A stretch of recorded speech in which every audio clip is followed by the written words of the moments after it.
Okay, today I'm just going to be doing a quick startup, quick overview. We're getting ready to go into riding season. So, we've talked about this one a couple of times. I don't think I've ever showed you guys it running. Specs 2005 Ducati 999. It has a couple S parts on it, nothing crazy. No RS parts or anything like that. Carbon fiber exhaust flange, which is pretty common. Zard exhaust, which is not exactly the most super common, but they are out there. Um, Sounds really good, but I mean, as with any Ducati from here, I have an open clutch setup, which I'll show you here in a second, which makes it quite a different noise as it is. Other than that, it's in really good shape. Doesn't really have any issues, oil leaks, anything like that. It's got, your typical little scuffs and scratches and stuff for being. It's not the brand new one, but a couple of the things I want to do, of course, the brake reservoir cover where it's going there. Let's see here, what else? I'd like to get these both this one and this one changed out for carbon fiber. Maybe a little bit more of a comfortable seat, but that's a give up you're going to make with this or pretty much any Ducati superbike.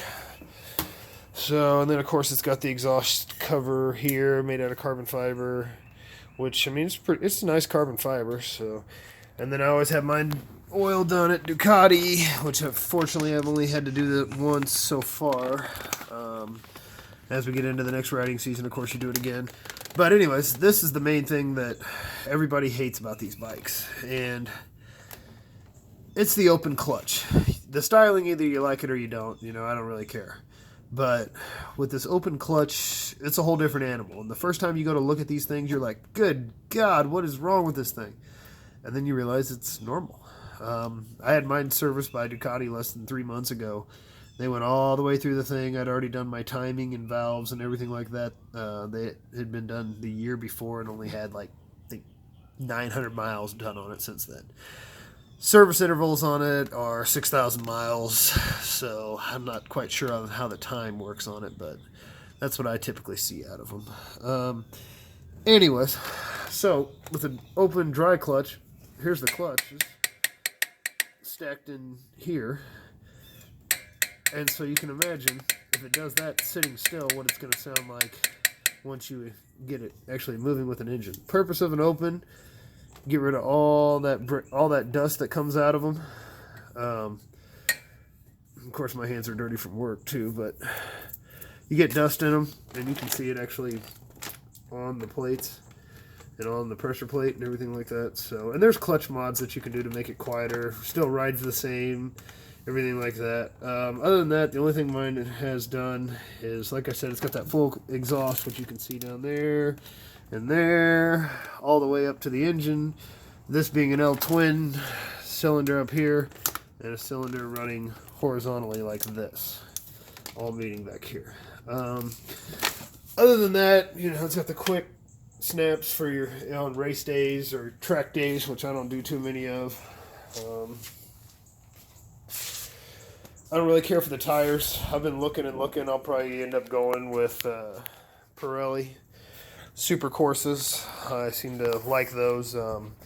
My Suzuki back here, I currently run the Pirelli Diablo. I believe these are the original Rosas, because I don't put a lot of miles on this one. This is more just kind of get going in a straight line bike, as you can tell by the chicken strips. Yeah, these are the original Diablo Rosa Courses. They ride really good and stuff like that. I've gotten some pretty good leans out of them, but the problem I run into is like right here, because the lean angle is 55 degrees, which this would be way out on a normal tire. I'm starting to drag here. I don't know if you can see that real well, but on the outside of this, and I still have that much of tire tread left, so in order to get more lean out of that, definitely going to have to be looking at doing some rear sets. And this thing's dirty as heck, but it doesn't really get out very much ever since I got yellow up there. But this one is a blast. And the funny part with this is this can sit for months on end, walk out to it with a key, fire right up. Ducati, on the other hand, you're lucky if you don't have to plug it in and keep it plugged in if you're not going to start it for more than 2 or 3 days. But I'll probably go to lithium ion when the battery eventually does go. Guy before me took really good care. He had the valve clearances and everything adjusted like every 2,000 miles. He has every service record, everything like that. I mean, and it rides great. Don't get me wrong. It's an expensive right though. And then the other thing everybody hates about these things is, of course, the stacked headlights. Up above, like this, no. The earlier generations of these have cuts right here that have wind pass-throughs, which I think actually looks pretty good, but in the later years, it's the smooth nose, with the intakes being the only exposed, minus those alien stacked headlights. Other than that, I don't really see why everybody hates on these things. I mean, some of this stuff is like these winglets to channel air. That's stuff that's getting banned in MotoGP now. I mean, just stuff that was way ahead of its time that you don't find on some of these modern bikes. I like these. For me, anything after 07, 08 starts to get kind of iffy if it's not what I call a true full-fairing bike, meaning you can't see a lot of the engine. These big side panels that cover everything. These newer bikes, you'll see the cut stop like right here, so you can see a lot more of the engine, and it'll still taper back like this, like they always do, but you see a lot more in this area. And don't get me wrong, there's ones out there that can pull it off, Ninja H2s and stuff like that just look absolutely gorgeous with it. But for me, for the most part, for these super bikes and stuff like that, you gotta have full fairing all the way back. Of course, this comes with the Brembo brakes. It's a Showa suspension.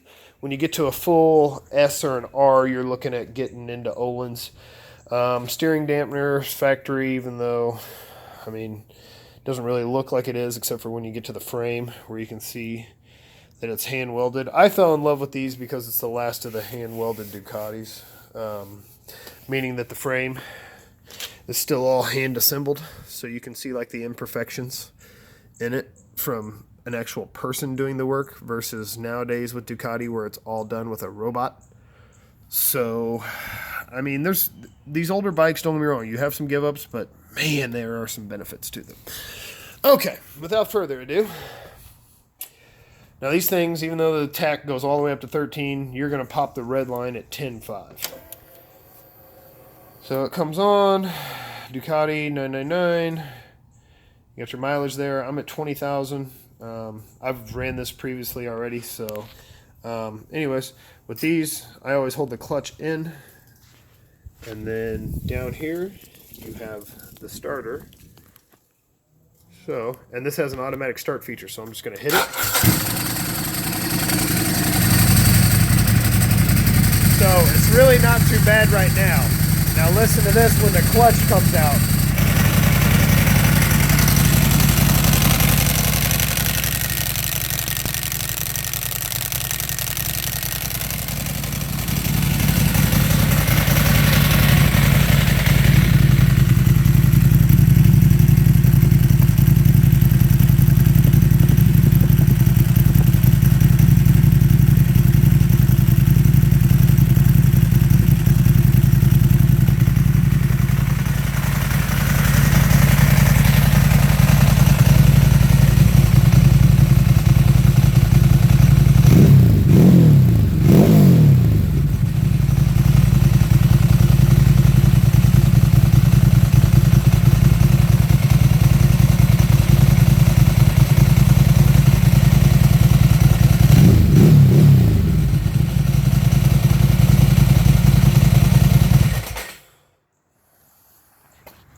But anyways, that's just a quick preview of it. Be taking some GoPro and stuff with it once we get out and start riding. The tires, I mean, I can probably wait till mid-season to deal with that issue. Other than that, I just want to get like the sprocket cleaned up and, you know, simple stuff like that. So, and I got plenty of projects to be messing with anyways, because my S60R dipped it white for a racing event, and getting it to come off some of the heat points has been more than difficult. So, messing with that, and then my 300ZX got the new engine done. So, much appreciated, guys. I will talk to you later.